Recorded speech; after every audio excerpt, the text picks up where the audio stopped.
Good afternoon, everyone. It's good to see you again. How about a hand for live music, everybody? And the FCB. Thank you all so much for coming out. It's just good to be able to share our music with you all. Again, in front of you, of course, is the Farmington Community Band. And we've been doing this thing for about 56 years now. So it's good to be here to make good music. We got a great program for you today. So I'm going to turn it over to my partner and my brother. I call him my big little brother, Gabe, who's going to take us through the program. Let's give him a hand for all the work that he does. Thank you all. Thank you so much. I think you're in for a treat this afternoon. We started off with a triumphant prelude and kind of to focus on the ideas of moving forward to a brighter future. We titled the concert A Broadway Christmas Carol because we were thinking about Broadway reopening, and it's that Dickens time of year when we think about the past, the present, and the future.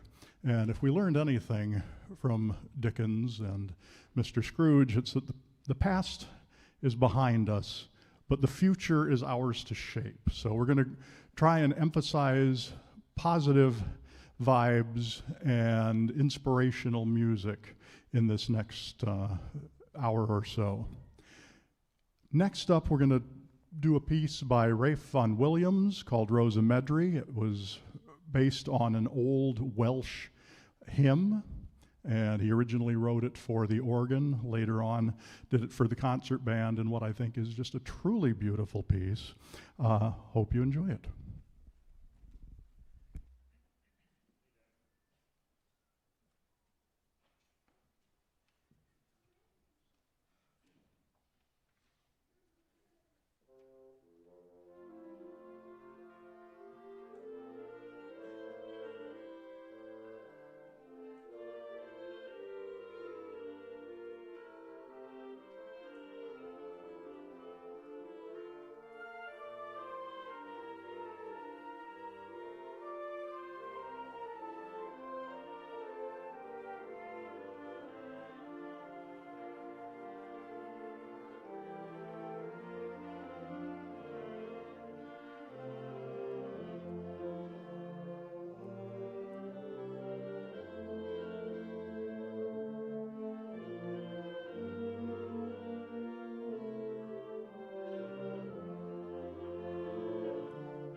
We're going to turn now to Broadway, and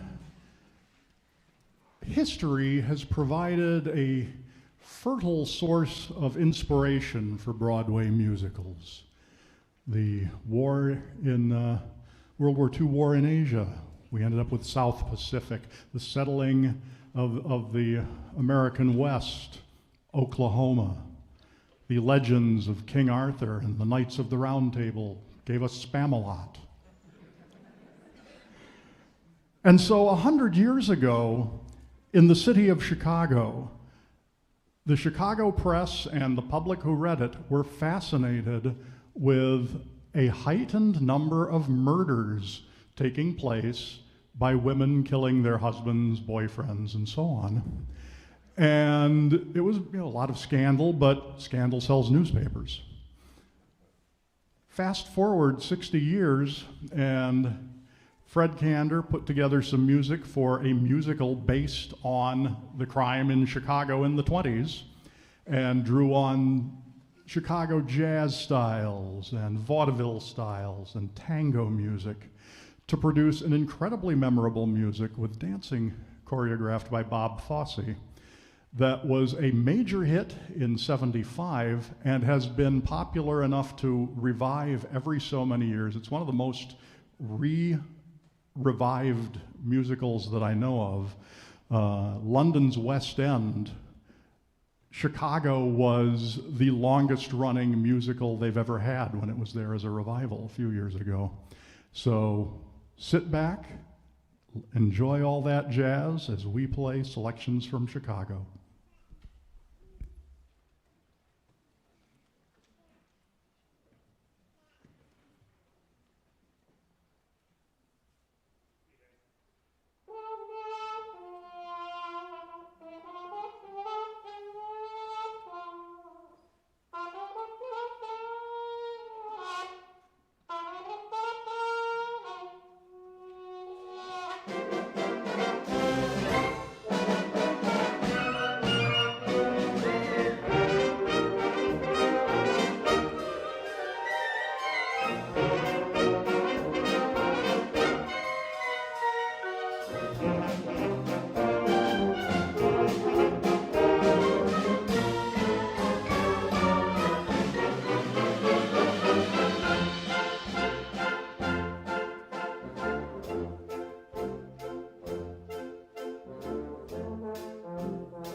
Up next, a piece that tries to conjure up the idea of a lone individual, an individual who is looking for something more for the future. And as the tune progresses, more people move in, and they start interacting, and towards the end, there's two voices that are left together, having fulfilled their wish of finding someone else to spend the future with.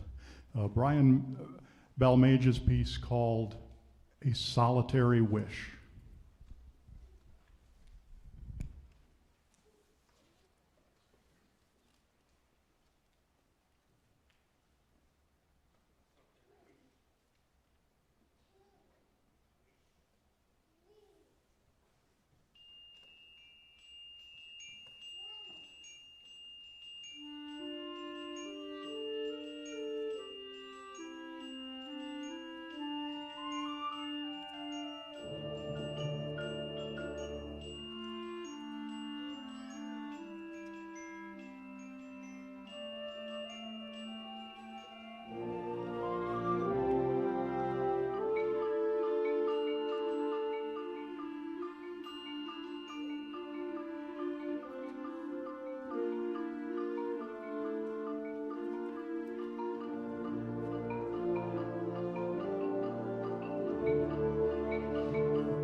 So caught up was I in conveying the composer's inspiration for the piece, I totally missed pointing out that he built it from the Ukrainian Carol of the Bells and Greensleeves. You've probably figured that out by now. So we're going to up the tempo a little bit and turn to something from West Side Story, which was a groundbreaking Broadway musical. It represented a change in how musicals were presented and how dance was used. Dance has a long history in the Broadway musical, but it had always been sort of a background thing, sort of a, well, let's throw a little dance in here thing. With West Side Story, dance came to the forefront and became part of the story and drove home the idea of these warring gangs and the tension that existed between them. We're going to pick a Leonard Bernstein piece from the musical that was used for a conflict scene in a dance hall where both sides were sort of trying to play nice because it was a dance. And turn now to Bernstein's Mambo.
Once again, we're going to go to the music of Ralph Vaughan Williams, Welsh composer who wrote mostly for string groups, wrote for the church organ, but coming back from World War I, and having listened to the sound of the military bands, which were just woodwinds, brass, and percussion, he was inspired to write a couple of pieces for the wind band. One of those was his Toccata Marziale, with a driving, ceremonial kind of feel to it, not your typical march. So it's in 3/4 for one thing. It's a great march if you have 3 legs. But for us humans, it still sounds wonderful. Vaughan Williams, Toccata Marziale.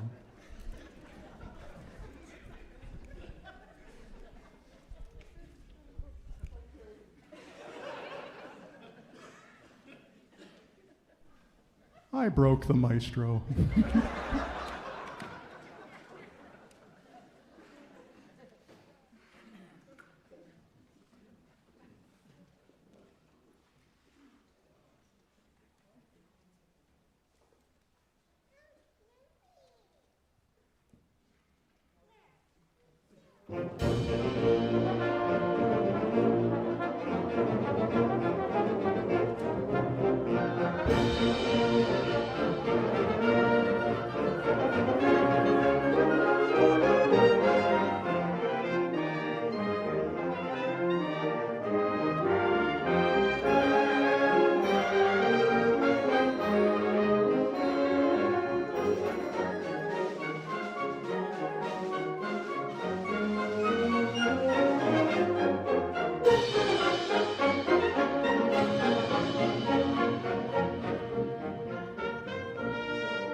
Thank you so much. I don't know what Gabe said about 3 legs, but let's give him a hand for that. That's hilarious, right? That's great. So that, like Gabe said, Toccata Martial is part of the wind repertoire, and we're going to do that again at Hill Auditorium in May. So if you could just check your calendars, May 15th, we're going to play a concert at Hill Auditorium in Ann Arbor. We have a couple of really great special guests. Dr. Courtney Snyder, who's the Associate Director of Bands at Michigan, will guest conduct. And then Tim McAllister, who's the Professor of Saxophone at Michigan, who is probably the world's greatest classical saxophonist right now, will also be with us on their program. So mark your calendars for that. And then in March, we will have our premiere at the Hawk. We will do a concert at the Hawk, and that program is going to be just as good as the next. So just stay tuned and hang with us for the year. This has been an interesting season with COVID and protocol. So thank you all for being so patient. And having the band spread out this far is not easy, but they're doing a great job. And the administration here, the FCB, we're trying to keep everybody safe. And our new president is doing an outstanding job of leading us through this. Can you all just give a round of applause to our new president, Becky Coyle? So she took the place of Mike Wise, who retired after decades of being in the band. And it's been very interesting for me to get used to not having certain people in the group. I've been conducting for 18 years now, and so this was the first wave of retirements. And so Mike Wise, who was our president for years, who ran the percussion section, he retired this year. Our co-founder, Fern Barber, who obviously was in the group for 56 years, she retired. Rich Cardisha, who is here with us tonight, he was in the band for decades. He retired. Where's Rich? Rich, just wave so they can see you. They're going to get mad at me. He's back there somewhere. You'll give him a hand. Rich Cardisha, right? They're trying to hide from me. And his brother Ron, who was the principal trumpet player in the group for decades and on decades. And I have to tell you, and I've said this over and over, that Ron is probably the best musician I have ever worked with in my entire conducting career. He's here also, so give him a hand for coming out. And so a hand for all of our retirees.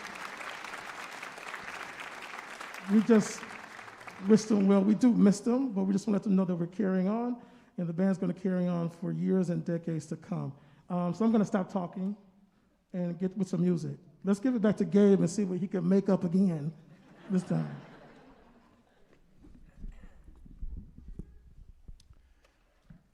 Meredith Wilson's The Music Man was revving up for a revival in 2020, and then things got ugly and Broadway closed down. With things opening up again, they're looking forward to presenting it with Hugh Jackman in the lead role this coming February on Broadway. The Music Man has been a popular musical since it debuted, and Meredith Wilson kind of described it as his love letter to his home state of Iowa.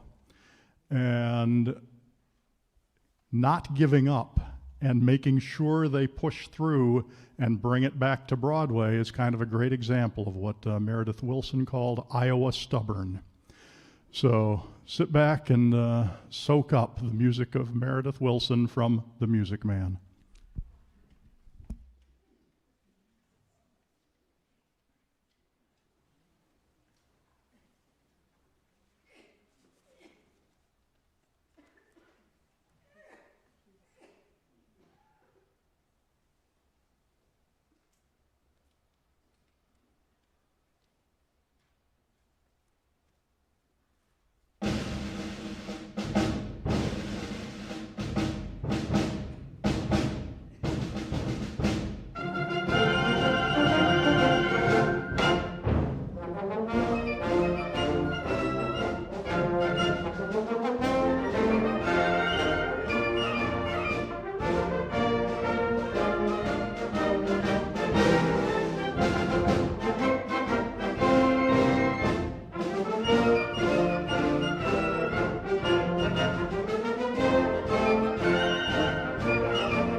Back in 1950, the Boston Pops maestro Arthur Fiedler turned to Leroy Anderson and said, "Can you do something new for this upcoming album we have?"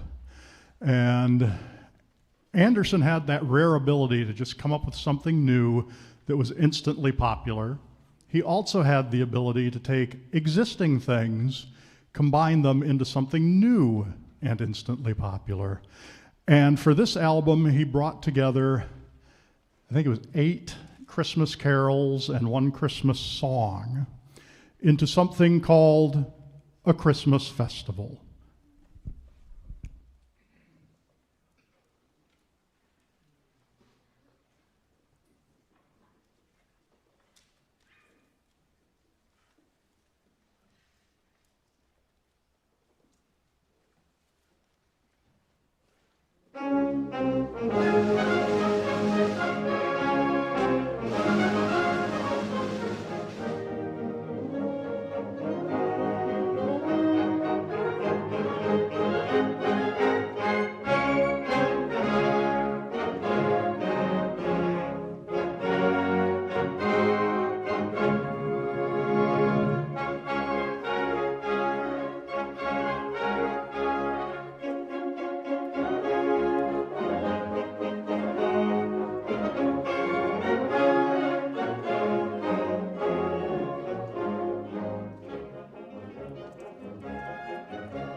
The Farmington Concert Band, under the direction of Maestro Crutcher, I want to thank all of you for coming out today. Being able to play for you gives joy to us. And a big shout out to the folks at TV 10 for live streaming this afternoon, making it possible for people who couldn't be here to see it. Making it possible for my mom and dad to see it down in Indiana. Happy birthday, Mom. And happy birthday to the best sister in the world, wherever she's at. Officially, we're done, but I think we've got one more tune left in us. And we might be talked into doing just a little more Leroy Anderson. Thank you much.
The Farmington Concert Band, under the direction of Maestro Damian Crutcher, once again, thank you for coming out and making this afternoon so special for us.